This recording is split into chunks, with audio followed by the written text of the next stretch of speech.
Incognito, pour moi, c'est justement ne pas pouvoir l'être et être obligé d'arborer un masque, un artifice pour cacher réellement ce que l'on est, ou pour, au contraire, être et paraître quelqu'un d'autre. Ces masques contemporains, c'est par exemple les réseaux sociaux, Facebook, Instagram, sont des passages obligés aujourd'hui.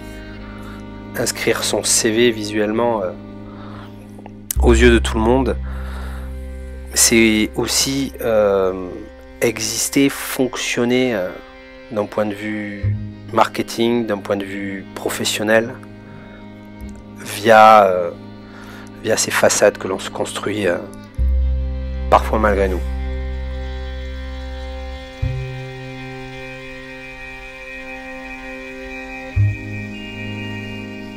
Si je devais définir la couleur de mon masque, et si je devais le peindre, ça serait un masque justement sans couleur spécifique.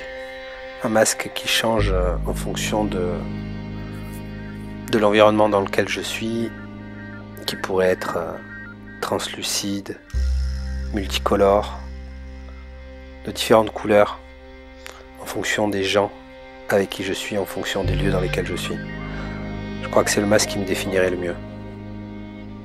S'il s'agissait d'un masque que je devais porter, aujourd'hui je n'en porte aucun.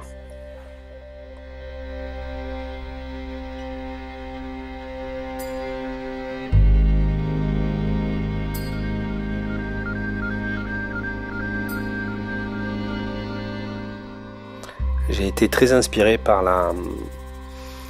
les 2-3 premières années où j'ai commencé à peindre, par la représentation sociale et par les codes sociaux. Et je viens de plus en plus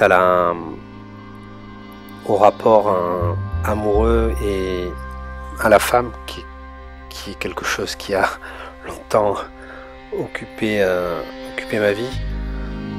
Mais j'ai envie de le raconter dans ce que ça peut avoir de plus subtil, comme dans ce que ça peut avoir de plus cru, parfois.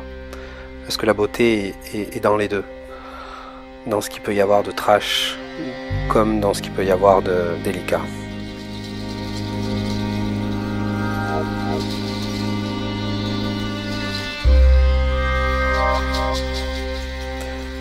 Le choix des formats, des grands formats, c'est pas un choix, c'est quelque chose qui s'impose parce que je ne sais pas faire autrement.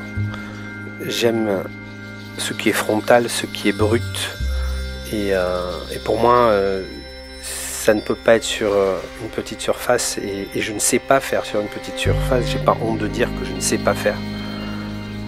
Je dois certainement manquer de délicatesse, je sais pas, mais je m'en fous en fait. J'ai besoin de cette place là pour poser les choses comme je les sens, avec force et parfois avec violence.